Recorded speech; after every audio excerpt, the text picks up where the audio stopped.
¿Ya se ve la presentación? Ya se ve. Sí. Bien.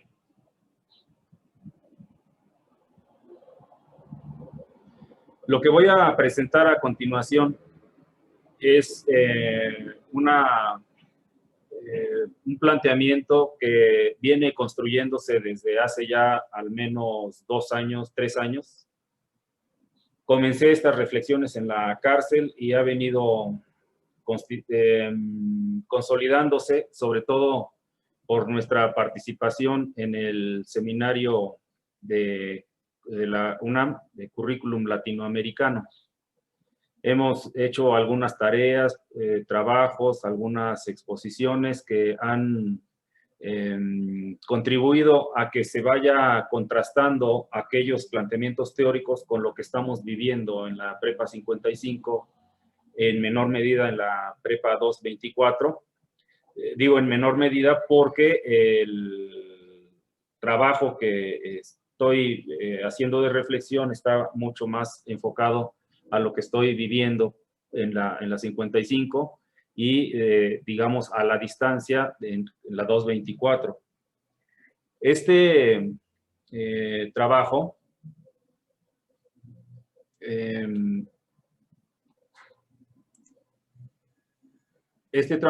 se viene, decía, consolidando con no solamente con lo que estoy observando, sino también con lo que hemos estado discutiendo, lo que he estado escuchando, lo que he estado retomando de distintas reuniones, asambleas, actividades en línea. Y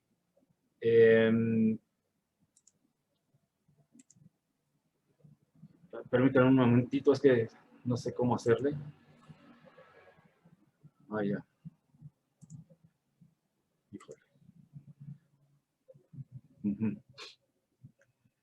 Entonces, es el intento de una construcción, digamos, personal, pero mucho de lo que digo también es retomado por la observación directa, por la vivencia concreta entre ustedes. De ahí que no es la obra de un sujeto, sino en todo caso es la obra de una intersubjetividad en la Prepa 55. Y se titula así, Sujeto y sentido en la autogestión curricular. El epígrafe de este trabajo, una frase que a mí me encantó de Michel Foucault: el problema a la vez político, ético, social y filosófico que se nos plantea hoy no consiste tanto en liberar al individuo del Estado y de sus instituciones, cuanto liberarnos a nosotros mismos del Estado y del tipo de individualización que este conlleva.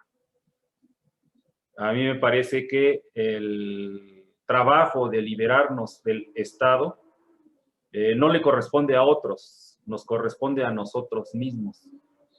Y más que liberarnos del Estado es esto, liberarnos nosotros mismos del Estado, que eso es la autogestión.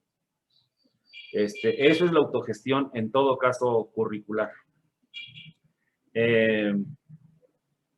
Y del tipo de individualización que conlleva. Nos han hecho individuos absolutamente solos o aparentemente solos, o nos han hecho creer que estamos solos y que podemos vivir solos y que podemos hacer nuestras obras solos. Y a veces hasta rayamos en el arrogante solipsismo de hablar con nosotros mismos y convencernos de que podemos vivir solos. Hemos de promover nuevas formas de subjetividad que se enfrenten y opongan al tipo de individualidad que nos ha sido impuesta durante muchos siglos, dice Michel Foucault en 1986. ¿De qué vamos a hablar? De la autogestión curricular. Quizá todos tengamos alguna noción, alguna construcción. Vamos a llevar un hilo de razonamientos para demostrar que la autogestión curricular es factible y que la autogestión curricular es una estrategia para la transformación y no necesariamente para transformar a los otros, sino para transformarnos a nosotros mismos. Recordarán que yo al menos pronunciado en mis discursos que el motivo de haber incursionado en la educación cuando egresaba de la Universidad Chapingo en 1988 era la revolución. O sea, nos habíamos propuesto participar en un movimiento para revolucionar, para transformar la sociedad, el país, el mundo. Y teníamos en aquel tiempo esta herramienta poderosa, pero que vino a demostrarnos la vida que no era la factible. El marxismo-leninismo, que nos decía hay que instaurar la dictadura del proletariado mediante la violencia revolucionaria. Eran mis tiernos 18, 19, 20, hasta 22 años que nos movía esta perspectiva de lucha revolucionaria, y cuando iniciamos la preparatoria creíamos que era el sitio en el que íbamos a formar los cuadros vanguardistas de la clase proletaria para instaurar un nuevo sistema político y económico, el socialismo. Pero la realidad nos ha cacheteado, nos ha hecho pensar, nos ha hecho trastabillar, y afortunadamente nos ha dotado de otras herramientas, de otros discursos, de otras perspectivas, y hoy podría decir que tenemos al menos algún asomo de posibilidad y es esta propuesta que es la autogestión curricular, que en esencia dice, no vamos nosotros a transformar a otros, vamos a transformarnos a nosotros mismos. Entonces, la autogestión curricular es una praxis. Praxis es una práctica, es actividad con sentido, con una previsión, con un objetivo trazado, con un objetivo puesto, de manera bien coloquial. Es una praxis donde los sujetos, es importante que no perdamos de vista esta palabra, la palabra sujetos, donde los sujetos asumen el poder en el saber. Vamos a ver a Alicia de Alba, quienes leyeron el artículo, habla de la voluntad de poder y de saber. Nosotros en este caso decimos que la autogestión curricular es la praxis donde los sujetos asumen el poder en el saber, haciendo del currículum ya no un dispositivo de dominación hegemónica, sino un dispositivo de emancipación. El currículum como nodo central de todas las actividades educativas, educacionales, institucionales, es el instrumento del que podemos echar mano, no para seguir reproduciendo la hegemonía y el régimen que vivimos, sino para la emancipación. No para que emancipemos a los otros, que bien podríamos hacerlo, sino para que nos emancipemos en principio nosotros mismos. Entonces, de esto hablamos cuando se habla de autogestión curricular, este conjunto de prácticas sistematizadas, en donde nosotros, los sujetos, asumimos el poder en el saber. Y el currículum, que ha sido siempre el instrumento de el poder en el saber, de hegemonía, lo convertimos en un instrumento de emancipación. Dispositivo. Y cuando hablamos de dispositivo, quienes hayan leído el artículo de Alicia de Alba, Foucault es quien asume que un dispositivo alude a estrategia y táctica, alude a tecnología.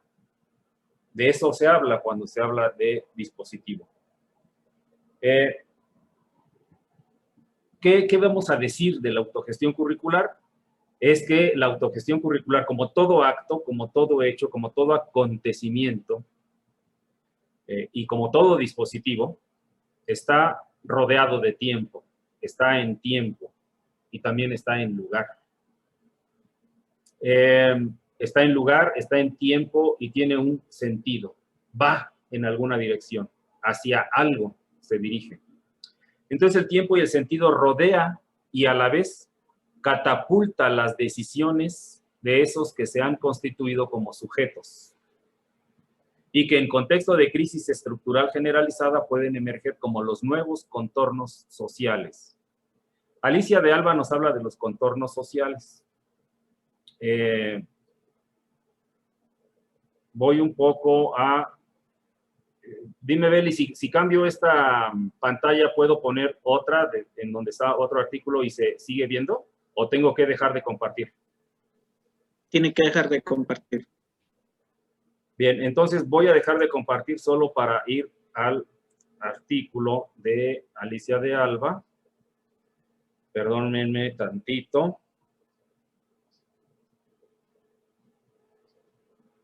Para poder encontrar lo que dice de los contornos.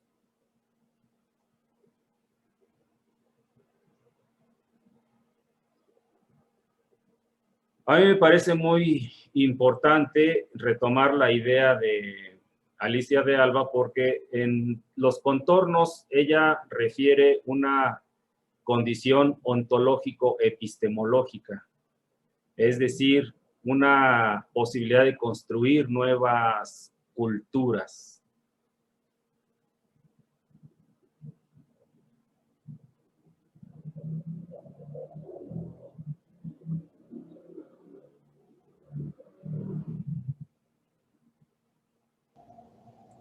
Ahora no sé cómo... Si no me equivoco, los pone como horizontes utópicos o figuras del mundo.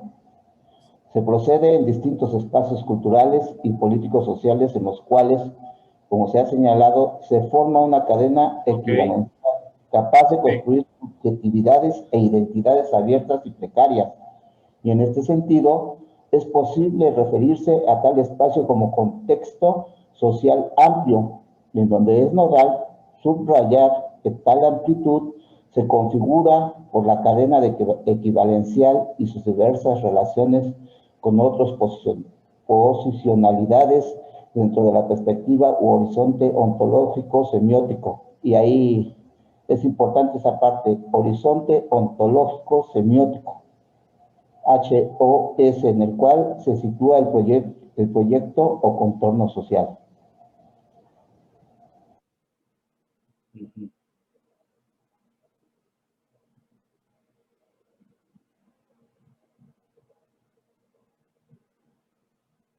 Está en la 5. ¿En la qué? El PDF en la 5. Sí. Bueno, aquí lo tengo ya en... No sé si se puede ver mi pantalla. Sí, sí se puede ver. Sí, los contornos sociales los define Alicia de Alba en la crisis estructural generalizada, que se caracteriza por la desestructuración de las estructuras, más que por la estructuración de nuevas estructuras, aunque en su interior se producen fenómenos de articulación como los contornos sociales. Los contornos sociales son esfuerzos por recuperar la necesaria estructuralidad de la sociedad. Se constituyen como espacios de significación articulados hacia un horizonte de futuro que pretende conformarse como proyecto político-social amplio. ¿Qué está diciéndonos Alicia de Alba? Que primero, concebimos que el mundo, la sociedad actualmente se encuentra en crisis estructural generalizada. Todas las estructuras, las instituciones están en crisis y también está en crisis, por lo tanto, nuestras formas de observar, nuestras formas de pensar, nuestras formas de dar significado, y es necesario hacer nuevas estructuraciones, y esas nuevas estructuraciones son los nuevos los contornos sociales. Dice, son esfuerzos por recuperar la necesaria estructuralidad de la sociedad. Pero no solamente refiere a la estructuración de la sociedad, sino también incluso de una institución, de una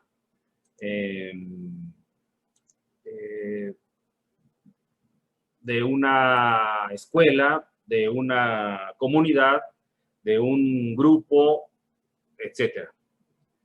Voy a seguir compartiendo la inicial presentación. ¿Ya se puede ver? Sí. Bien. ¿Qué hay que resaltar de aquí? Primero, los sujetos. Segundo, los contornos.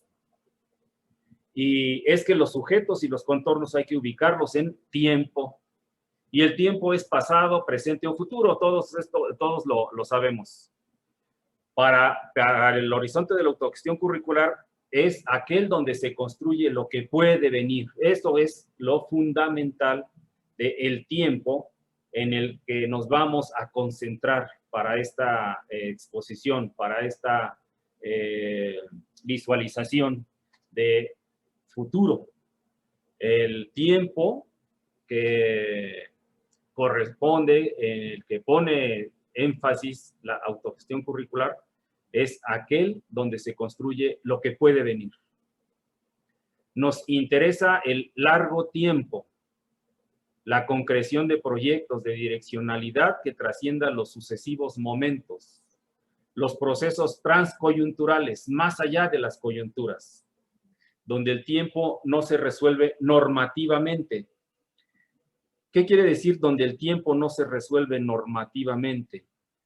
Quiere decir que donde el tiempo no obedece a alguna norma, regla, definiciones, determinaciones institucionales desde el poder, no. Donde el tiempo no se resuelve normativamente, sino en su vinculación con la voluntad social. No perdamos de vista esta idea, donde el tiempo no se resuelve normativamente, sino en su vinculación con la voluntad social. ¿De dónde sale la voluntad social? Sale de los sujetos. ¿Y qué son los sujetos? ¿Qué somos nosotros como sujetos? Porque hay que tener idea clara en virtud de que cada que hablamos de la educación decimos vamos a formar al sujeto. El sujeto se forma. El sujeto de la educación media superior. El sujeto histórico. El sujeto político. ¿Qué es esto del sujeto? Y vamos a tomarlo así. El sujeto se constituye a sí mismo, Ahora, se constituye a sí mismo en intersubjetividad. Pedro Raigadas nos ha enseñado en su libro de El rizoma de la racionalidad que el sujeto no es un individuo que está aislado y que la subjetividad, el ser, no se constituye en, insisto, aislado, sino en intersubjetividad forzosamente interconectado de múltiples maneras, sobre todo con la comunicación y el lenguaje, con los significados, con otros. Así que el sujeto se constituye por las decisiones que toma o deja de asumir. Fíjense qué interesante. Siempre hemos creído que la escuela forma a los sujetos dándoles información, que el maestro forma a los sujetos. Nos erigimos como formadores de sujetos y decimos, vamos a formar al profesionista necesario para la sociedad, para la empresa. Vamos a formar al profesionista que necesita el país. Y nos erigimos casi como dioses y susceptibles de formar, o sea, darle forma a una persona. Y esta idea dice, el sujeto se constituye por las decisiones que toma o deja de asumir. Fíjense qué interesante. entre las múltiples opciones que se le presentan y que lo conducen por diferentes posibilidades de prácticas de participación. Esto nos lo dice Laclau desde el 90. Sitúa esa constitución, la constitución del sujeto, entre una estructura indecible y el momento de la decisión que orientará su práctica. La estructura indecible es ese momento, esta condición en donde está valorando opciones, en donde está indeciso, es decir, entre la indecisión y la decisión. Así es como se forman, se constituyen, no es correcto decir se forman, se constituyen los sujetos. Los sujetos se constituyen a sí mismos en relación con los demás, en la intersubjetividad. No perdamos de vista entonces que esta constitución del sujeto transita de una condición de estructura indecible, que no se puede decir porque no se ha decidido, y el momento de la decisión. Es decir, los y las sujetas, ¿será correcto decir los sujetos y las sujetas? Ahora ya no puedo, aquí está.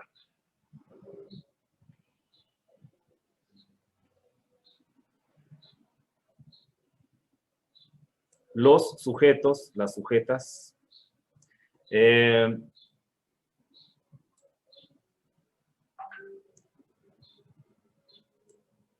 se constituyen con decisiones. En estas decisiones, sin lugar a dudas, hay un espacio, un lugar, hay un tiempo y hay un sentido. El sujeto que transita de la estructura indecible a la decisión está en una permanente relación con los demás, pero también en una relación permanente del sentir, con el pensar, con el decidir, en tiempo, espacio y sentido. Y a esta condición, Alicia de Alba y otros les llama condición cronotópica, cronotopo. Cronos, tiempo. Topos, lugar, espacio. Y vamos a hablar del cronotopo porque es necesario hacer uso de alguna herramienta para poder hacer interpretaciones cada vez más complejas, cada vez más atingentes a lo que estamos tratando de explicar. El cronotopo, en términos de tiempo y espacio, identifica tanto al tiempo y espacio en el contexto de un código semiótico cultural, semiótico, propio de los signos y los significados, cultural, propio de lo que se vive, como se vive en el momento histórico y a través de la historia.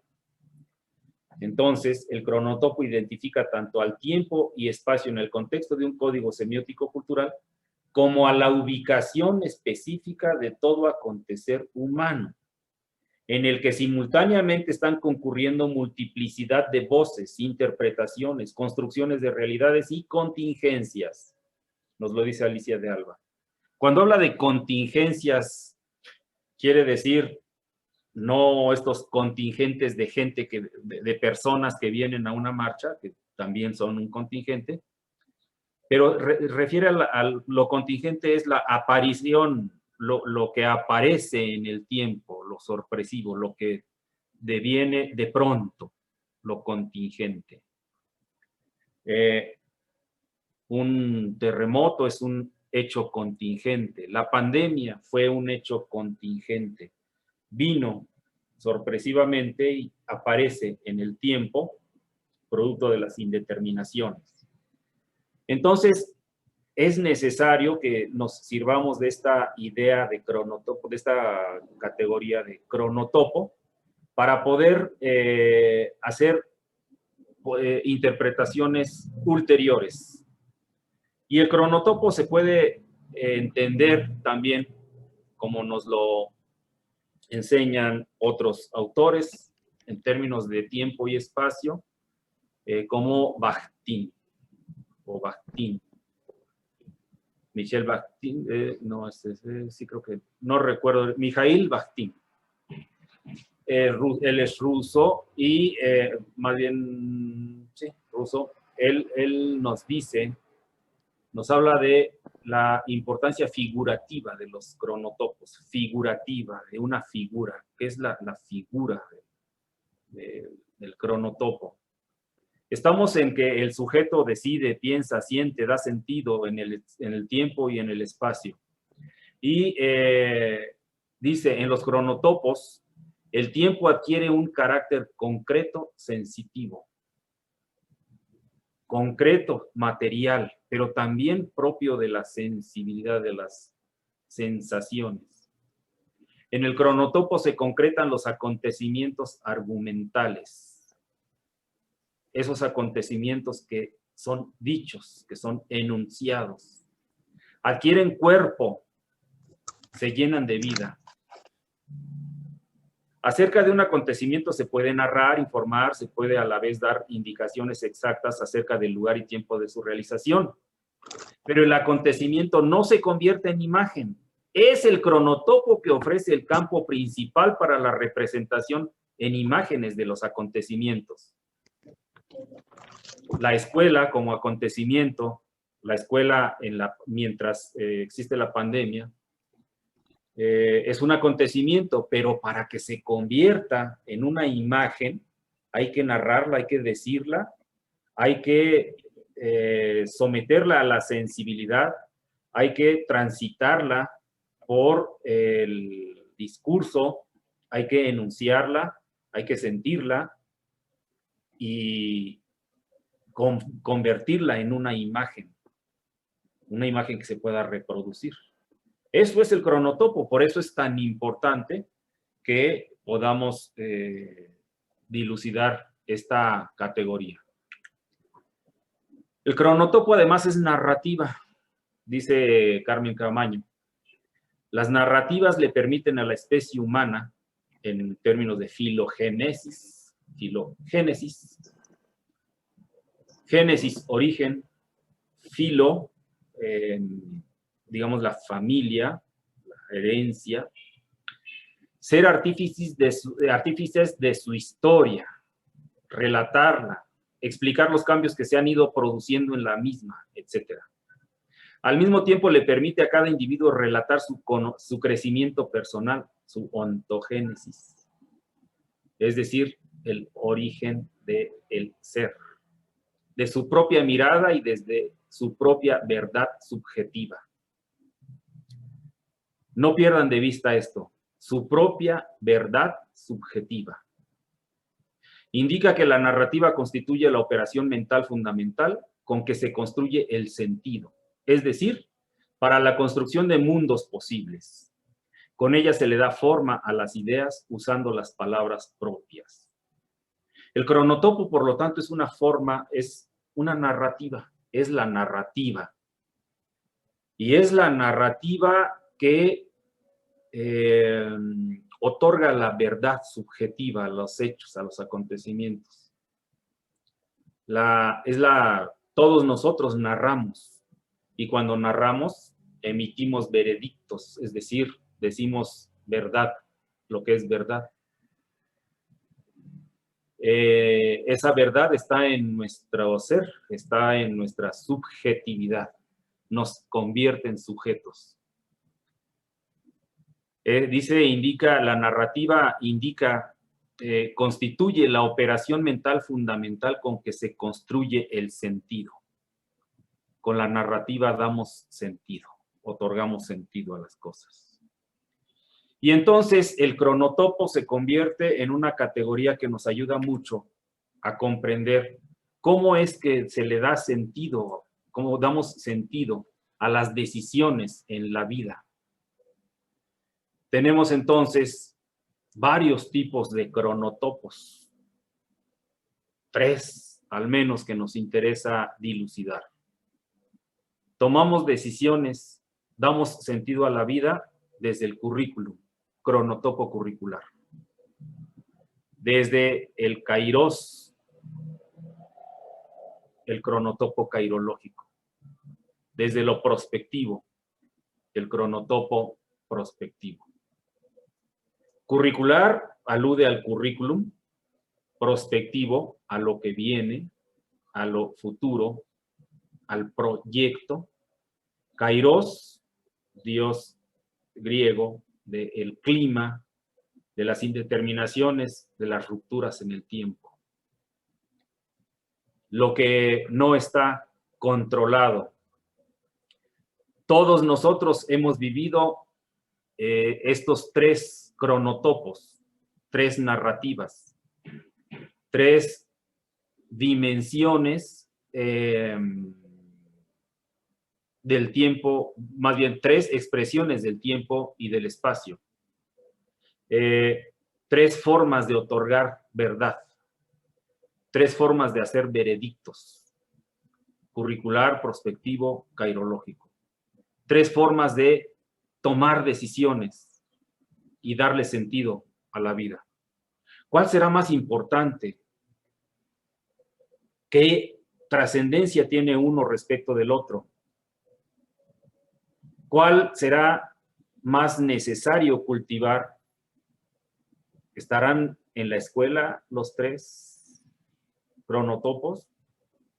La vida de 70 años de una persona común y corriente, de 40, 50, 60, 70, 80 años, transita por los tres. ¿Cuál tendrá mayor peso? ¿Cuál será aquel que tenga una relevancia mayor para las decisiones? ¿Cuál es el que construye al sujeto?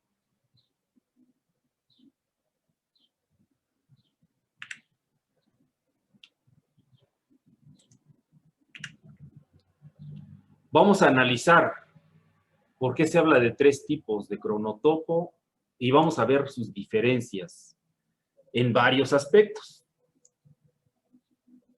En términos del tiempo, ¿cómo es el tiempo del cronotopo curricular? Es lineal. Primaria, secundaria, preparatoria, universidad, maestría, doctorado, postdoctorado. Preescolar, 3 años, ahora ya inicial, preescolar, 3 años, 6 años de primaria, 3 años de secundaria, es lineal. Después de uno va otro, lineal. No hay vuelta de hoja, mientras que el cairológico es un tiempo estocástico. Lo estocástico se refiere al azar, pero también a la probabilidad. Al azar no sabemos qué va a ocurrir, hay distintas opciones y dentro de esas opciones hay probabilidades. Dicen la gente del campo, mira las nubes y dice, va a llover, va a nevar, perdón, va a helar, no va a llover, y entonces están sujetos a la lluvia, pero hay indicios, hay experiencias, hay información que permite vaticinar si va a llover o no va a llover. Entonces lo estocástico está relacionado con el azar, pero también con la probabilidad. Mientras que lo prospectivo es rizomático. Un rizoma es una raíz, tiene una rama inicial, ramas secundarias, de las ramas secundarias se desprenden ramas terciarias, cuaternarias, etc. Rizomático, porque son opciones, es decir, el tiempo puede transcurrir en una opción u otra, u otras muchas. Opciones que se van disgregando, que se van ramificando. Ese es lo rizomático. Entonces son tres tipos de tiempo. En su naturaleza, el tiempo es distinto. ¿Cómo es el tiempo, además, curricular? Está determinado. Alguien, algo, ya dijo cómo es. Ya se dijo que la primaria tiene 6 años y cada año implica un grado. El primero es antes que el segundo y antes que el tercero, no al revés. No es primero el sexto y después el primero. Está determinado. Y está determinado que en 6 años hay que terminar la primaria. Mientras que el tiempo cairológico es indeterminado, pero es probable. Indeterminado porque no está sujeto a la voluntad de alguien en particular, pero es probable.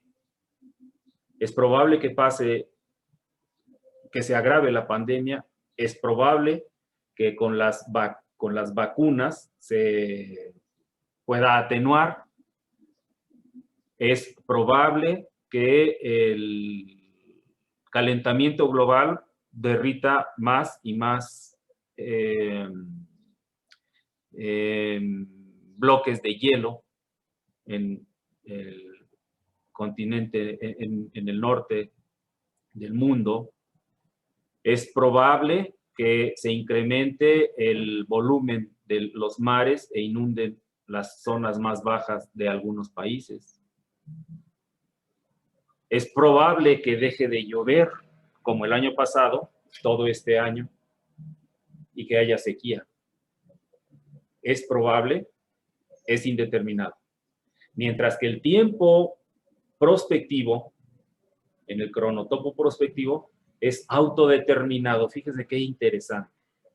Lo determinamos nosotros. Cada uno de nosotros puede proyectar y entonces puede construir el tiempo en función de sus proyectos. ¿Cómo es además el tiempo curricular? Es continuo. Primero, segundo, tercero. Primero, segundo, tercero. Primer semestre, segundo semestre. Primero, segundo, tercero, trimestres, cuatrimestres, años, grados escolares. Primaria, secundaria, preparatoria, educación superior, que quién sabe por qué le dicen superior. Es continuo. Mientras que el tiempo cairológico es discreto. ¿Pasa o no pasa? ¿Ocurre o no ocurre? ¿Hay pandemia o no hay pandemia? ¿O hay otra cosa? ¿Cae un rayo o no cae un rayo? ¿Ocurre un accidente o no ocurre un accidente? ¿El bebé nace sanito o nace enfermito? Voy pasando por un edificio y se me cae una losa encima de la cabeza o no se me cae. Es discreto el tiempo.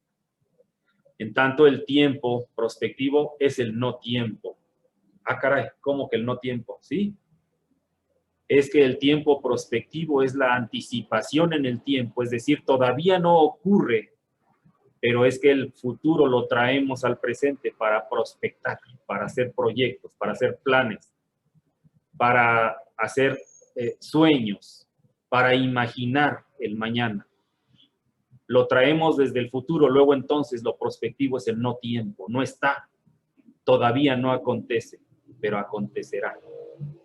Y en el no tiempo existe todo un juego, existe toda una disputa de posibilidades que nos ponen en una estructura indecible para poder tomar decisiones. El tiempo prospectivo es el no tiempo. ¿Qué otra cosa podemos decir del tiempo curricular? Ese es ajeno. El tiempo curricular es ajeno a nosotros. Nos lo han impuesto. Nos han sometido a él. Es ajeno a nosotros. Es ajeno a nuestra vida. Es ajeno a la existencia. Es ajeno a las necesidades humanas. Mientras que el tiempo cairológico es independiente. No depende de mí, no depende de aquel, de aquello, de nada. Es independiente. El tiempo cairológico, como veremos después, bueno, mejor me espero tantito, el tiempo cairológico es independiente. Tiempo prospectivo, que es el no tiempo, ese es propio. Fíjense qué cosa más extraordinaria. El no tiempo, ese es el propio. Porque el tiempo cairológico es independiente. No sabe de mi voluntad, mis ganas, mis intereses. Lo que acontece, lo que ocurre es independiente de nuestras voluntades, mientras que el tiempo prospectivo sí es propio. Pero es el no tiempo. ¿Cuánto dura el tiempo curricular? Dura el calendario escolar. Semana, semestre, trimestre, cuatrimestre, grado, primaria, secundaria, bachillerato, calendario de regularización, calendario de exámenes, calendario de esto, calendario. Dura el calendario escolar. ¿Cuánto dura el tiempo cairológico? Dura toda la vida y más allá. La vida de cada uno de nosotros y más allá. Quiere decir que lo que pasa con nosotros en el tiempo no es privativo de exactamente el tiempo en el que vivimos, sino más allá. Y en el más allá está el recuerdo, está la posibilidad de trascender. Nuestro cuerpo, nuestra alma, después de concluir sus funciones, continúa presente en el tiempo en esto que se llama recuerdos, o también en obras, o también en legados. Mientras que el tiempo prospectivo dura el presente, eminentemente presente, y el futuro como una construcción. El no tiempo, que es propio, dura el presente y el futuro. Son distintos rasgos del tiempo en el cronotopo curricular, cairológico y prospectivo.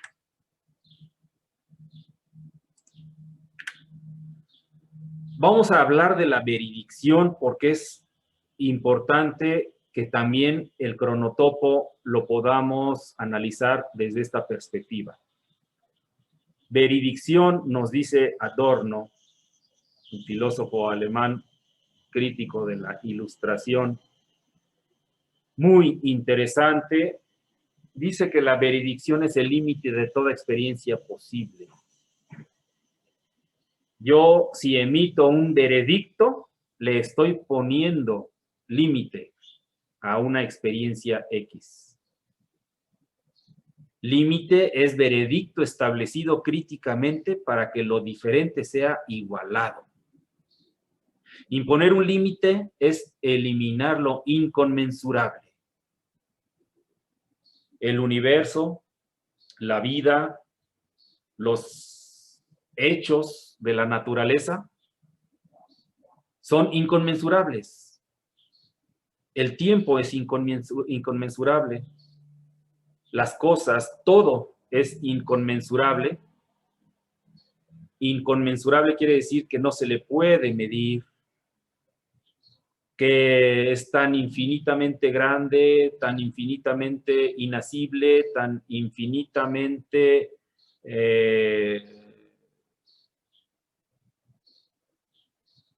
vasto, que necesitamos poner límites. ¿Y por qué necesitamos poner límites? Dice, el hombre cree estar libre del terror cuando no existe nada desconocido. Nada absolutamente debe existir fuera, pues la sola idea del exterior es la verdadera fuente del miedo. Hay que construir interiores, por eso construimos límites y emitimos veredictos. Por eso se hacen las leyes, para limitar los actos humanos, para limitar los comportamientos, para ponerles límites y saber que algo queda dentro y lo demás está afuera, porque lo de afuera nos da terror, nos da miedo, es la fuente del miedo. Y ponemos límites. Y por eso decimos, si te comportas así o asado, te repruebo. Porque si te sales de ese margen, me das miedo. Tengo que imponer límites y esos límites son los que establecen lo que está afuera y lo que está dentro. Se trata de que lo que ponemos dentro lo hagamos todo igual y eliminemos las diferencias. Por eso es que al Estado, a los gobiernos, a los poderes, les lastima, les molesta a aquel que piense, actúe diferente. Mucho más si en esta diferencia está atentando contra algunos de sus intereses materiales, sobre todo. Entonces, Adorno nos enseña que el emitir un veredicto sirve para poner límites e igualar a lo que está adentro, porque lo que está afuera lo eliminamos, lo aniquilamos, emitiendo veredictos. ¿Qué tiene que ver esto con los cronotopos? El cronotopo y su veredicción es distinto en lo curricular, lo cairológico y lo prospectivo. Mientras en el curricular ponemos límites, ¿para qué ponemos límites? ¿Para aprobar o para reprobar? Este aprobó, este reprobó. Este alcanzó el perfil de egreso y este no. Este sí pasó el examen, es decir, dijo lo que yo dije, dijo lo que quiere el libro, dijo, se comporta como está previsto en los objetivos educacionales.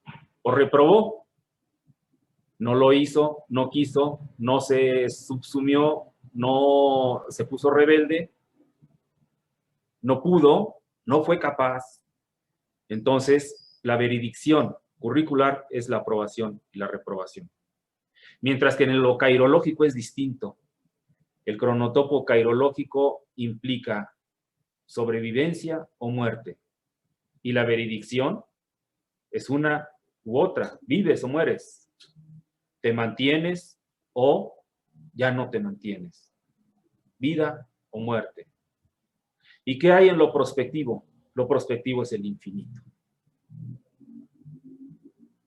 Tres naturalezas absolutamente distintas. ¿Quién hace la veredicción? ¿Quién emite el veredicto en el cronotopo curricular? El maestro, las autoridades. Hay quienes emiten el veredicto. Tú pasas, tú no pasas. Sirves, no sirves. Eres bueno, eres malo. Alcanzaste, no alcanzaste. Eres hábil, no eres hábil. Eres capaz, eres incapaz. Avanzas, te quedas. ¿Sirves o no sirves a esta sociedad? ¿Quién emite la veredicción en el tiempo cairológico? El mundo y los mundos. El mundo total y el mundo de cada quien. Los mundos de cada quien. ¿Quién emite el veredicto en el tiempo prospectivo? Yo. ¿Y nosotros? El que decide hacer o no hacer, soy yo. El que se plantea un proyecto, el que imagina una nueva casa, una nueva familia, el tener un coche, el tener en construir una escuela, en ganar las elecciones, es el yo y es el nosotros. Pongamos mucha atención en este aspecto, porque entonces el cronotopo prospectivo nos puede ser muy favorable. Puede ser nuestro gancho para construir una sociedad diferente. ¿De dónde viene el veredicto curricular de las instituciones? La Secretaría, bueno, primero la escuela. Bueno, primero el maestro, luego la escuela, la Dirección de Educación, la Subsecretaría, la Secretaría de Educación, el Poder Judicial, el Poder Legislativo, que emite las leyes. Las instituciones emiten el veredicto curricular. ¿Quién emite el veredicto cairológico? Las oportunidades y las desgracias. Ocurre para bien, ocurre para mal. ¿Quién emite el veredicto en la prospección? Los proyectos, las utopías. En los proyectos y las utopías hay o intuiciones o hay objetivos plasmados. Hay metas, hay puntos a los que se tiene que llegar, los proyectos y las utopías. ¿Qué condiciona la veredicción curricular? El orden y el control. Orden y control son condición básica para el veredicto curricular. Orden, ¿cuál? Eso que está normado, eso que está prescrito, eso que está absolutamente determinado. Control. Cada segmento de estos hechos está controlado. Va a pasar esto, va a pasar lo otro. Aquí están los contenidos, aquí están los objetivos, aquí están las actividades, las tareas, aquí están los elementos a evaluar, aquí están los aprendizajes esperados, y si no hay un aprendizaje esperado, hay que reportarlo porque entonces hay que hacer algo para que ese aprendizaje esperado sea conseguido como está prescrito, como está normado. Orden y control. Los paquetes de información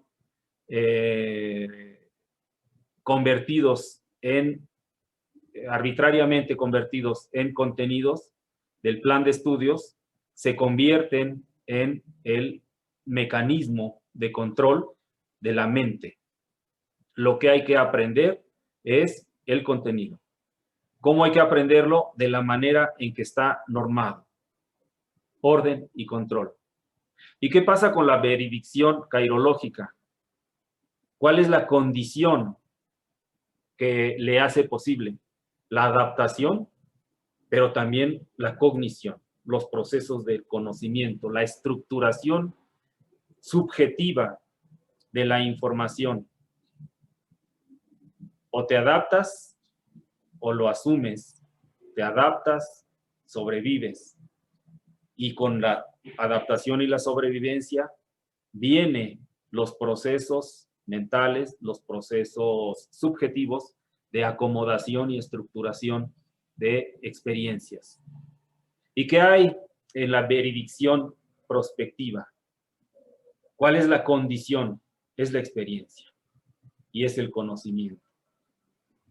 Con la experiencia y el conocimiento, cuanto más esté cultivado, tantas más aciertos podrán tenerse, tantos más proyectos podrán emprenderse, tantos más sueños podrán alcanzarse.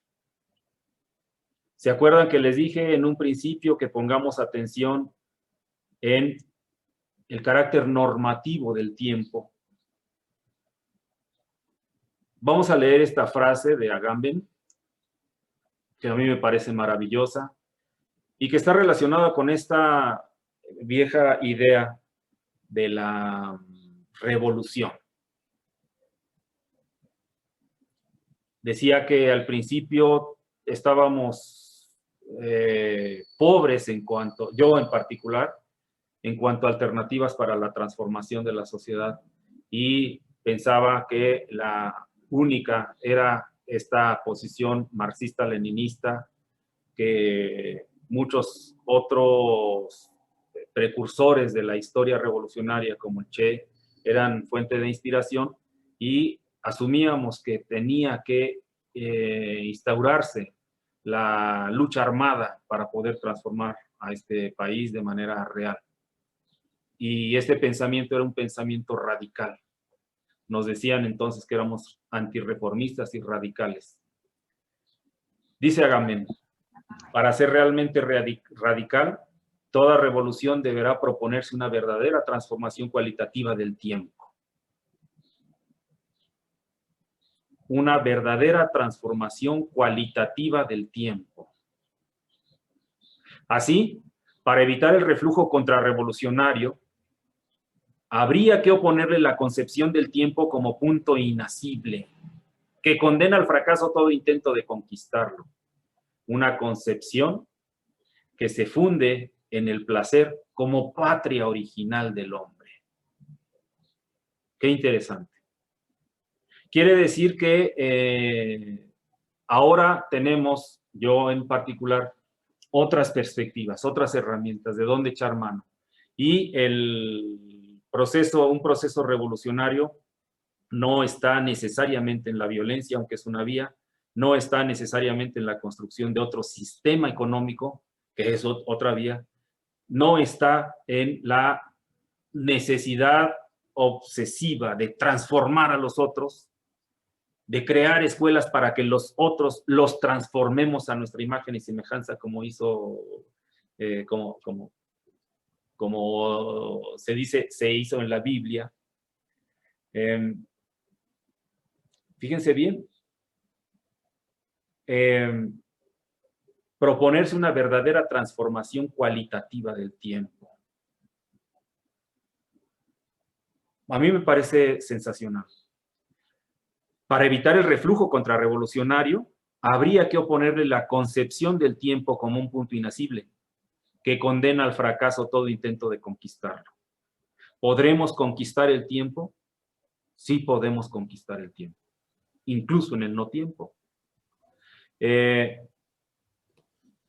Conquistémoslo con una concepción fundada en el placer como patria original del hombre. El placer es el alcance de los deseos. Todos los seres humanos somos incompletos. Todos estamos imposibilitados de alcanzar la totalidad. Pero es factible, es posible conquistar el tiempo si fundamos nuestra perspectiva en el alcance de los deseos, porque el alcance de los deseos es la patria original. Dice aquí del hombre, hágame, pero del hombre y de la mujer, de los niños, de los ancianos. A mí me parece maravillosa esta idea, no sé a ustedes. ¿Qué más podemos hacer sobre el cronotopo? También podemos diferenciar el cronotopo en su dimensión histórico-existencial. Y con la dimensión histórico-existencial nos referimos a los planteamientos a la filosofía de Hugo Semmelmann. ¿Cómo es la dimensión histórico-existencial en el cronotopo curricular? Está sobredeterminada, ya lo dice Alicia de Alba, sobredeterminación. El currículum es una sobredeterminación. ¿Y qué es una sobredeterminación? Viene de Althusser. Dice que hay cadenas equivalenciales o significados que son desplazados en múltiples dimensiones y que concurren en una cosa específica, en este caso en el currículum. Desde los grupos de interés, los diputados, la Secretaría de Educación Pública, las empresas, la OCDE están confluyendo y desplazando sus significados hacia una cosa concreta, que es esta condensación histórico-cultural que se llama currículum y que es una sobredeterminación. Son tantas cosas que están determinando, desplazando sus significados hacia una concreción que es el currículum. Esta sobredeterminación es la condición histórico-existencial del cronotopo curricular. A diferencia de la dimensión histórico-existencial en el kairos o el cronotopo kairológico. ¿Qué opera? La ciega fuerza de los hechos. Los hechos son ciegos, no saben que nos van a beneficiar o nos van a perjudicar, que nos van a poner en mejor estatus o en peor estatus. Ciega fuerza de los hechos. Término de Nietzsche. Y lo prospectivo, la dimensión histórico-existencial de lo prospectivo es lo porvenir. Es el no tiempo, no está, es porvenir. Viene. Por eso es que podemos construir una noción distinta, una calidad distinta del tiempo. ¿Qué más podemos decir de la dimensión histórico-existencial curricular? Que está fijada de antemano. Está fijada, es inamovible, está determinada, está ya hecha, fijada. Tiempo, espacio, sentido. No hay para dónde hacerse. ¿Y qué opera en la dimensión histórico-existencial cairológica, la tiranía de lo real. No nos obedece, lo real es una tiranía. ¿Y qué pasa con lo prospectivo? Opera la voluntad creativa como dimensión histórico-existencial. Y ahí está la gran oportunidad, la gran posibilidad de redimensionar el tiempo. ¿Cómo es, además, el cronotopo en su dimensión histórico-existencial? Está dogmatizado. Dogma. Creencia ciega de que eso que nos ponen en el libro, que nos ponen en el currículum, que nos ponen en la escuela, eso es la neta. Esa es la verdad y no hay otra cosa. A diferencia del cairológico, que son las leyes que no son las leyes de las fluctuaciones de la historia. Fíjense bien. Leyes que no son las leyes de las fluctuaciones de la historia, lo dice Nietzsche.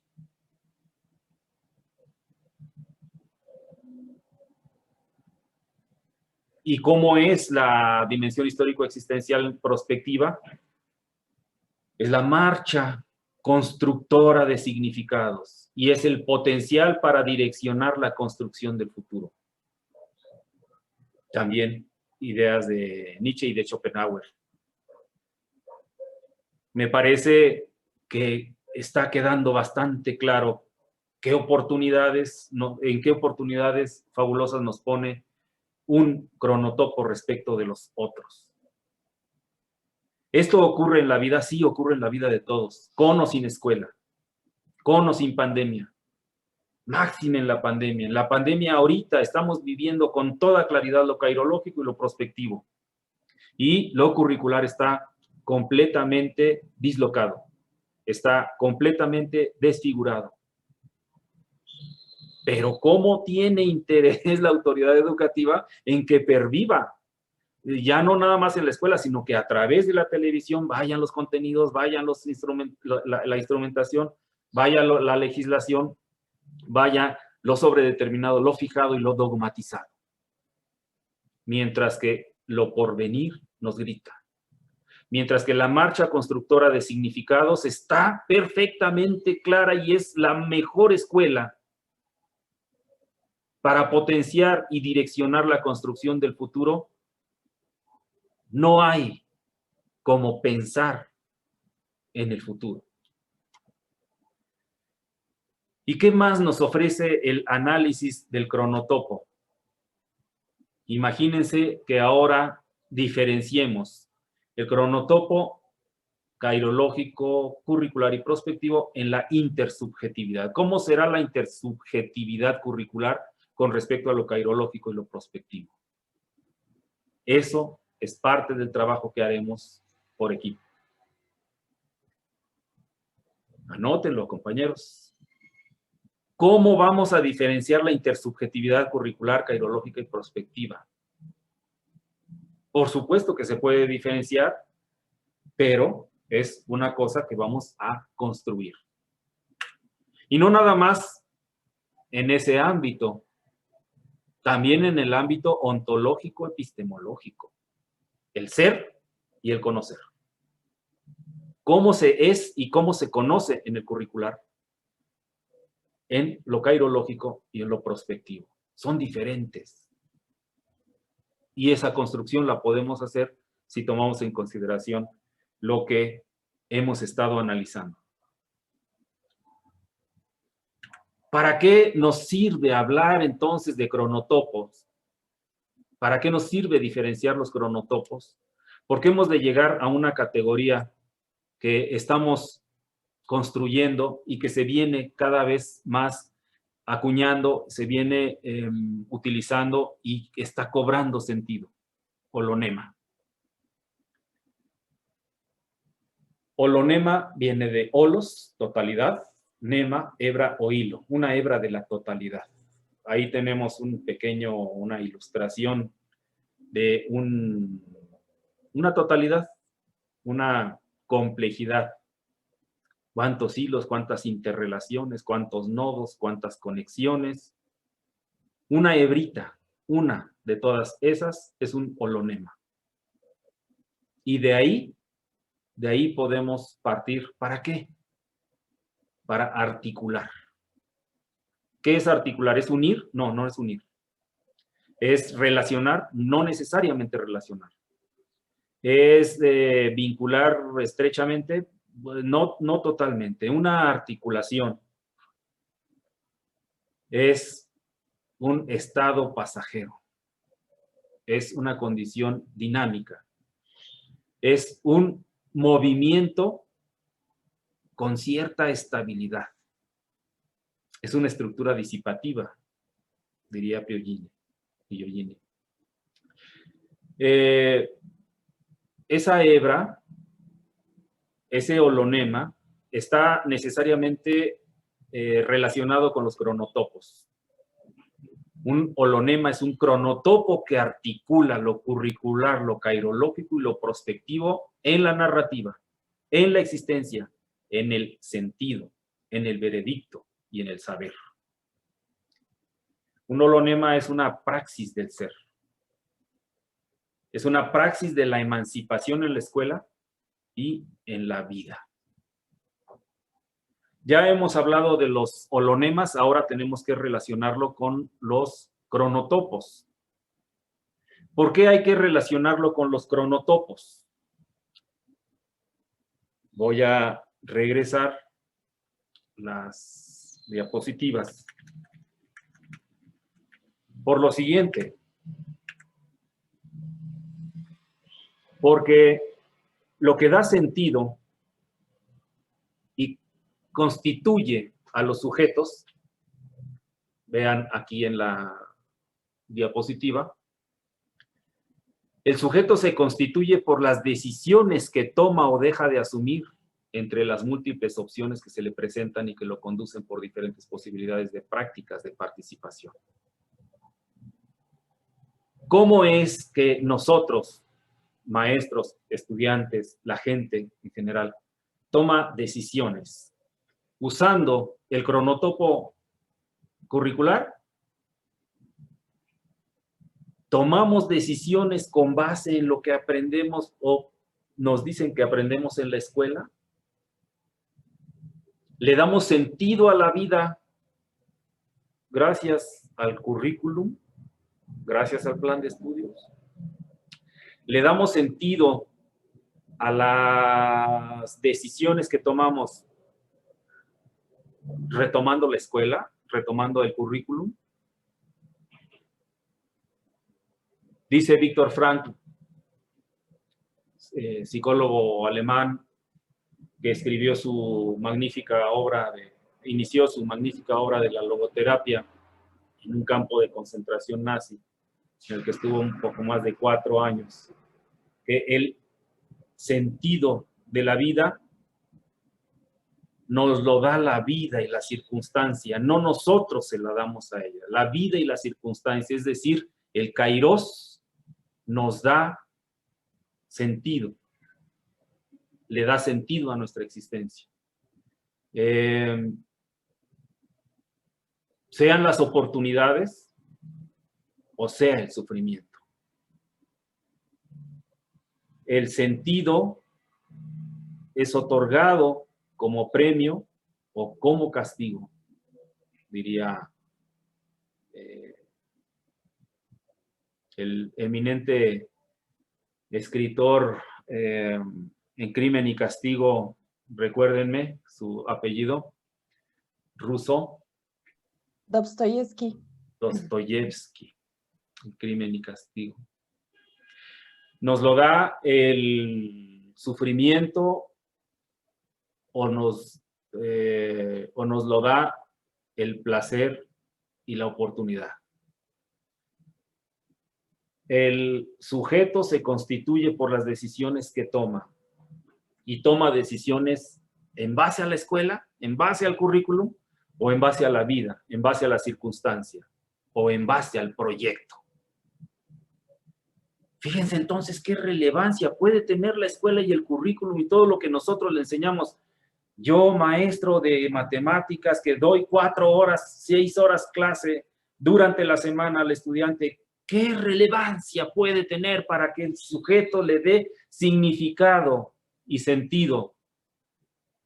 ¿Qué relevancia puede tener esta fantasmagórica aparición de un maestro y sus contenidos y sus objetivos cuando la circunstancia es lo que está dándole sentido a la vida de nuestros chicos, de nuestras chicas?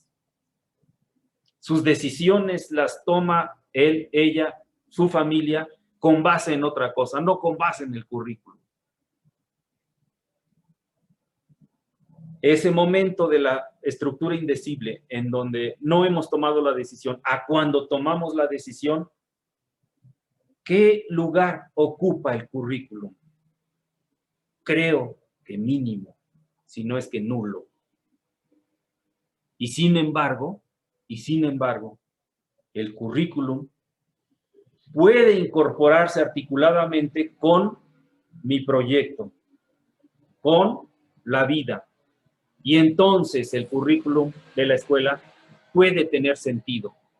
Si no, es letra muerta, se va a olvidar y va a ser una pérdida de tiempo y va a ser un dolor de cabeza y va a ser la fuente de frustraciones, va a ser la fuente de malestar porque no está contribuyendo a la vida, porque no contribuye a la existencia, porque no está contribuyendo a la constitución del sujeto. Qué arrogantes somos cuando decimos quiero formar al estudiante, cuando quiero decir que quiero formar al alumno. Qué arrogantes somos cuando pretendemos que aquellos se parezcan a mí, como si yo estuviera libre de dogmas. Como si yo fuera un sujeto que se ha constituido con decisiones para emanciparse. ¿Hasta qué punto cada uno de nosotros como maestros somos un producto vil del cronotopo curricular? ¿Hasta qué punto somos nosotros un tirano curricular? ¿Hasta qué punto somos capaces de reconocer que el cronotopo cairológico puede ser nuestra principal fuente de sabiduría? Y que la experiencia del cronotopo prospectivo puede ser la concreción del yo y del nosotros. Recordemos el planteamiento de Agamben. Para ser realmente radical, toda revolución deberá proponerse una verdadera transformación cualitativa del tiempo. Creo que podemos hacerlo. Hay que oponerle la concepción del tiempo como punto inasible, que condene al fracaso todo intento de conquistar una concepción que se funde en el placer como patria original del hombre y de la mujer. Estamos en la posibilidad, compañeros, compañeras, de servirnos de esta herramienta para forjar otras interpretaciones, para comprender que lo curricular se desvanece, es absolutamente pálido, fantasmagórico, respecto a lo cairológico y respecto a lo prospectivo. ¿Qué es el holonema? Es la praxis curricular de la autogestión curricular, en donde el cronotopo cairológico prospectivo tiene importancia capital, pero está articulándose con el cronotopo curricular. En el momento que maestros, maestras, que la autoridad educativa, que una escuela se encuentra con estas herramientas interpretativas, es el momento de encuentro con la no verdad. Y entonces nos damos cuenta que la veredicción, el emitir un veredicto, no hay que dejárselo al maestro, no hay que dejárselo a la autoridad, no hay que dejárselo al cronotopo curricular, sino que hay que otorgarlo al cronotopo prospectivo y cairológico. Hay que dejar que fluya el tiempo y hay que construir el futuro desde el no tiempo. Construir el futuro es construir una perspectiva distinta del tiempo, y eso es lo radicalmente revolucionario. Me van a decir, esto es conservador, esto es anti-revolucionario o reaccionario, toda vez que no te estás proponiendo la violencia, toda vez que no te estás proponiendo romper las estructuras del capitalismo. No, nada de eso está siendo cuestionado. Aquí está siendo cuestionada la forma de mirar al tiempo, y el tiempo ligado al espacio y el tiempo ligado al sentido de todas las personas. Y nosotros podemos proponernos hacer un cambio en un pueblo, hacer un cambio en una calle, hacer el cambio en una comunidad, en un municipio, en una escuela. Pero eso no quiere decir que vamos a formar a los sujetos. Los sujetos se constituyen en su toma de decisiones y en el sentido que le dan a la vida y a la existencia. ¿La escuela puede contribuir? Sí, pero tiene que abandonar, renunciar, superar el cronotopo curricular para ascender a un cronotopo cairológico, ascender a un cronotopo prospectivo. Cuando se articulen estos cronotopos en la práctica cotidiana, en la práctica, en la toma de decisiones que uno como maestro hace, los otros lo pueden ver y los otros pueden obtener cierta inspiración de ello. Y ello es la emoción. Y la emoción es el movimiento en el tiempo. ¿Cómo usamos nuestro tiempo? ¿Cómo nos constituimos como sujetos? Con estos cronotopos. ¿Qué importancia después de 80 años, cuando yo viva 80 años, le otorgaré a la escuela, al currículum? Ninguna, ninguna, en absoluto. En todo caso, la importancia de que yo haya sobrevivido, adaptado, que haya aprendido, será para el holonema, los holonemas, no el currículum. Muchas gracias. Con esto concluyo esta exposición.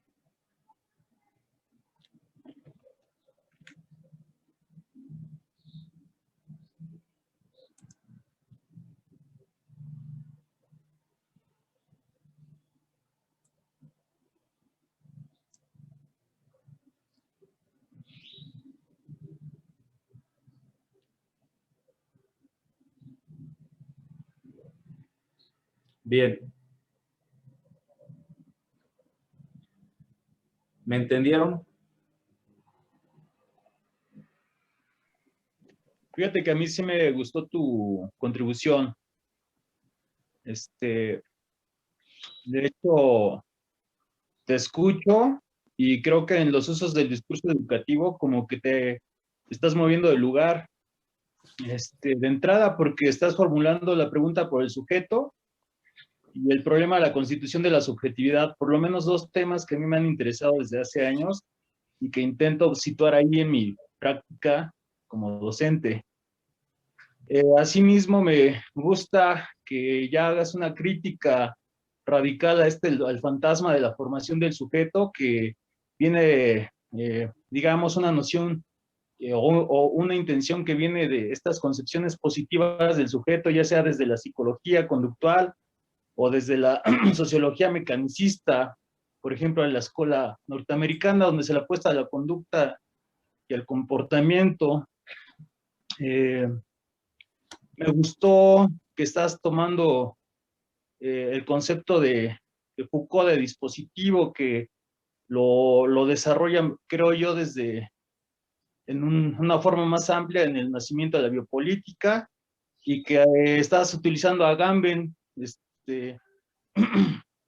No estaría, no sé si ya lo revisaste, justo tiene un pequeño librito que se llama ¿Qué es un dispositivo?, donde ahí él va a decir que un dispositivo no es solo aquello que captura, controla o modela al viviente, sino que el dispositivo social es de entrada ya el oikos, es decir, la misma casa. Es una metáfora, ¿no? La casa que le abre un lugar al sujeto de la nuda vida, ¿no? Con concepto tan bonito que utiliza.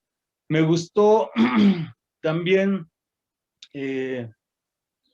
cómo estás problematizando tu noción de Olonema con el legado de Bakhtin, la narrativa de Bakhtin a partir del cronotopo. Quizá no estaría de más que explores ahí, ya que estás con la escuela rusa, con la semiosfera de Yuri Lotman, ya que él tiene todo un tratado sobre el texto como cultura, y él no habla de subjetividad ni de sujeto, pero quizá te sirva.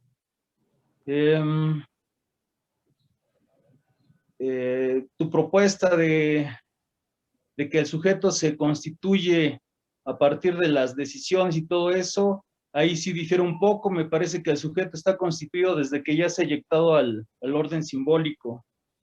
Las decisiones son efecto del vínculo social que va a tener después. Claro que no las puede hacer sin el soporte simbólico. Me gustó también que estás metiendo la idea del campo del deseo. No sé qué tanto sirva, bueno, desde mi punto de vista o desde mi formación, con el campo de psicoanálisis el deseo no se alcanza, pero ya colocarse como, o producir un sujeto deseante ya es todo un acto. Y bueno, en donde yo sí creo que te metes en muchos problemas es cuando quieres hacer de tu noción de holonema, hacerla coincidir en varios niveles del ser, de la estructura del ser, de la subjetividad del sujeto, sobre todo porque no lo veo tanto el problema tanto a nivel teórico, sino a nivel práctico, ¿sí? Porque ya sería como que haces coincidir ya esta idea que tú tienes de holonema en varios campos, donde me parece que en la práctica ya nos metemos en muchos problemas, sobre todo si nos podemos hacer una crítica más radical, pues tomamos en cuenta las malas noticias que Freud descubre sobre la subjetividad del sujeto, que eso no lo trabajas. Me parece que tienes una noción justo positiva de la subjetividad y del sujeto. Entonces, pues yo te podría comentar a grandes rasgos esto que te escuché, pero en general a mí me agradó mucho tu planteamiento. Sí, gracias, Israel. Retomo con gusto esta idea sí, estoy leyendo a Agamben, está muy interesante, aunque lo encuentro un poco inasible con la perspectiva de los holonemas. Yo creo que necesito comprenderlo más, y efectivamente el siguiente trabajo es sobre holonemas, y sí está relacionado enormemente al psicoanálisis de Lacan y a la epistemología ambiental. A mí me parece que el siguiente trabajo que quiero mostrar son este conjunto de reflexiones. Ahorita estoy tratando de concretar los cronotopos, de articular la idea de los cronotopos, no como Alicia de Alba lo hace. Alicia de Alba creo que queda bastante parca, bastante corta en la explotación de esta herramienta, y esto con la formación de los sujetos, una crítica a la idea de la formación de los sujetos, que es un planteamiento que hice a Berta Orozco. No estuvo de acuerdo, pero dice hay que seguirle, hay que seguir explorando. Yo hice un pequeño ensayo donde digo que el currículum no es otra cosa más que la espalda de la cara real de la formación. Y ella estuvo, digamos que, como le cuestiono algunas cosas, un poco incómoda, pero le pareció interesante, ¿no? Gracias por tus comentarios, qué bueno que te gustó. ¿Alguien más que quiera preguntar, comentar, cuestionar? Yo, Oscar. Sí. Bueno, a mí también me gustó, así retomando la frase de Israel, esta parte del me gusta, retomar a Adorno y a Agamben, porque justamente en este contexto en el que estamos hablando de lo cairológico, es decir, de lo indeterminado, de lo probable, así como la pandemia, en el caso de estos dos autores, pues fue la Segunda Guerra Mundial y su estadía en los campos de concentración, definitivamente es algo que va a marcar el pensamiento de estos autores. Y bueno, creo que colocarnos del lado de los pensadores a quienes les ha atravesado de manera brutal lo cairológico, nos puede mover un poco para la reflexión. Retomando un poco lo que dice Alicia de Alba en el ensayo y retomando el objetivo de la sesión de hoy sobre dilucidar el sentido de la escuela en los sujetos, creo que va por ahí. Y considero que esta parte de lo cairológico, de lo prospectivo, no sé, tú me dirás si lo estoy comprendiendo de una manera distinta, o yo lo quiero ver como esto que pone Alicia de Alba como lo transversal, lo que va a atravesar ese currículum.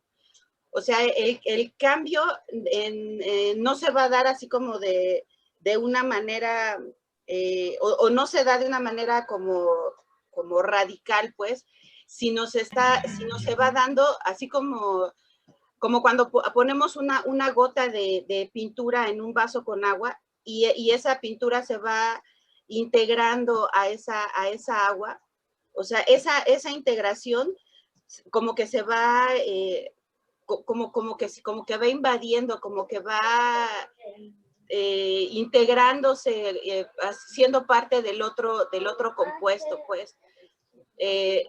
No sé, y creo que es ahí, por eso es tan complicado como dar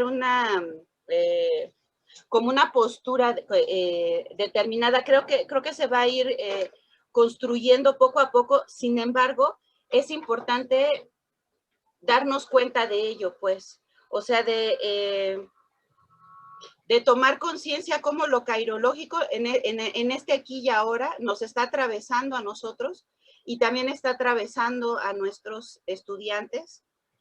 Y de esa manera, ¿cómo podemos, cómo decirlo? ¿Cómo podemos darle sentido a la escuela, a lo que estamos haciendo? Hace rato dijiste, yo del currículum yo definitivamente no lo consideraría, pues a lo mejor incluso hay que cuestionar la parte de la escuela, ¿no? O sea, ¿cuál es el papel de la escuela? ¿Cuál es el papel de los maestros? Ayer hablábamos del Clamaxtiani y inmediatamente pensé yo en el Clamatinime, pues, ¿no? O sea, ¿cuál es el papel? ¿Cuál es la acción que tenemos que ir conformando desde nuestro aquí y nuestro ahora, con los muchachos que también están en un aquí y en una ahora? O sea, ¿cómo hacer clic, pues? ¿Cómo comunicarnos con ellos? No desde un sentido hegemónico, como puede ser el currículum oficial, así de que yo te evalúo y tienes que aprender esto y yo sé lo que tienes que saber, sino construirlo en conjunto, pues, ¿no? No sé. Nada más. Muy interesante, Citlali. Lo que sí podría de inmediato sostener es que Alicia de Alba, en su disertación, llega a una conclusión de que lo transversal, siendo una tendencia que estaba de moda en el 2015, podría constituir un nuevo contorno. Y efectivamente, en su lógica, pues es de académica, academicista desde siempre. Se la ha pasado en las universidades de Inglaterra, de Japón, de Francia, de Estados Unidos, Canadá, mexicanas, de Latinoamérica, sudamericanas. Entonces, ¿cómo va a obtener perspectivas de otra cosa que no sea la academia? Entonces, lo más a lo que se atreve es a plantear la transversalidad. y es bueno, a mí me parece que es una forma de estructurar. Ella habla del campo de conformación estructural de curricular. Y no acaso el holonema viene prácticamente a desbancar esa idea. ¿Qué es lo que ella dice? Pues nada más hay que modificar las estructuras del currículum y constituir otro campo, y ese otro campo así es la transversalización. O sea, ¿qué cosa es eso? Y cuando yo le dije una cosa semejante, pues hasta se enojó. Porque no hay radicalismo, porque no hay, es cierto, es un nuevo contorno, pero ¿hasta qué punto llega a desconfigurar o a desestructurar o a contribuir en la construcción de otras estructuras, ya no curriculares, sino sociales? En cambio, creo que nosotros, que somos el legado de una experiencia autogestionaria, donde hemos construido escuelas con cierta autonomía, construido escuelas que tienen la posibilidad de dotarse de una forma de autogestión curricular, eso es un nuevo contorno, pero no podemos aprovecharlo porque no tenemos, digamos que voy a decirlo así, el capital creativo necesario. Yo quisiera participar. Esa es una autocrítica. Yo quisiera participar. Ah, perdón. Sí, a ver, adelante. Yo ahí encuentro cierto vacío en la argumentación. Yo no voy a decir que me encantó. Yo más bien estuve escuchando con atención y reitero, encuentro un vacío en torno sobre todo a la cuestión curricular. O sea, se está partiendo tanto, sobre todo en el asunto de los holonemas que devienen pues de los cronotopos y la posibilidad que se da de construirlos desde la autogestión, desde la propia persona. Creo que tenemos que también considerar, y bueno, aquí es dónde está esta parte del currículum prescrito, es decir, el currículum que está establecido, porque, bueno, entiendo que se puede diferenciar el currículum en dos grandes perspectivas, una desde lo autonómico y otro desde lo heteronómico. Entonces, en esta parte de lo heteronómico, hay una prescripción, por tanto, y bueno, lo visualizamos, hay un establecimiento normativo, incluso jurídico. Recordemos el nuevo artículo 3º, reitera que el Estado es el único que puede determinar el currículum, la escuela misma, es decir, hay un monopolio en términos de determinaciones. Entonces, existe en ese sentido el establecimiento curricular en términos normativos y jurídicos incluso. Pero, es lo más importante y es a lo que creo que en la escuela nos enfrentamos de forma cotidiana, es este currículum como una pulsión social. Y me refiero a la pulsión social en tanto una determinación desde el imaginario social, retomando este planteamiento de Castoriadis del imaginario social que sobredetermina nuestra forma de ser y actuar, y esto es en términos sociales, pero también en términos curriculares.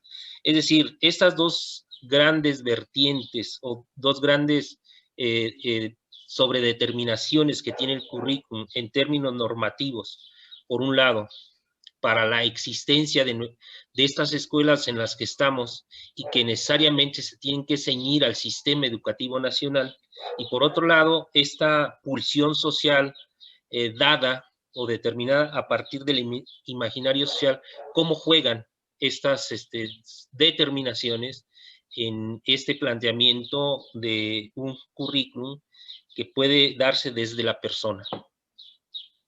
Gracias. El vacío que notas, pues creo que efectivamente es un vacío porque no abordamos esa problematización, no incluimos esa perspectiva.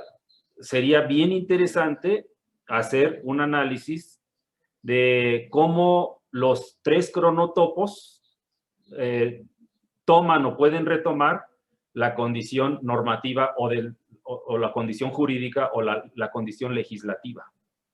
O sea, hasta dónde está legislado el cronotopo curricular, hasta dónde está legislado el cronotopo cairológico y hasta dónde está legislado el cronotopo prospectivo.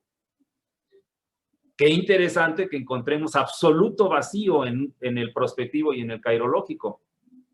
Pero a lo mejor hay algo, ¿no? Habría que buscarle. Ley de aguas, no sé, leyes ambientales para el caso cairológico.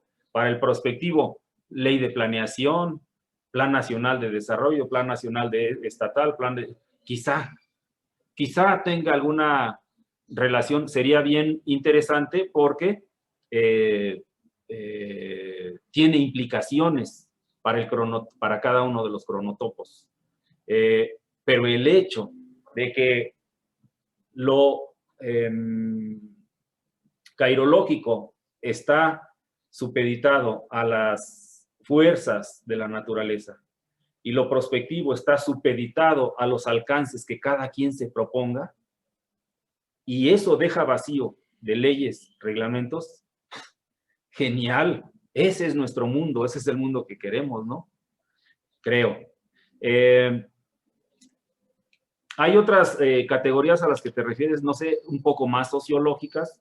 Evidentemente, o sea, es un planteamiento que no está absolutamente construido, que está en proceso de discernimiento, y si esto yo lo pongo en sus manos, si alguien quiere manosearlo, manipularlo, si alguien quiere agregarle, quitarle, criticarlo, estamos abiertos a dialogar de tal suerte que podamos construir un conjunto de categorías que vengan a reforzar nuestra autogestión curricular, que vengan a darnos luz de discursos, que hagan esto, o sea, llenar como dice Alicia de Alba, los significantes vacíos.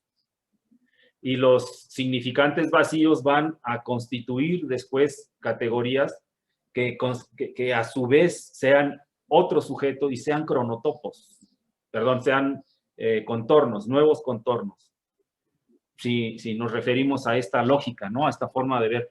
Es postestructuralismo. ¿Es posible enriquecerlo? Por supuesto que sí.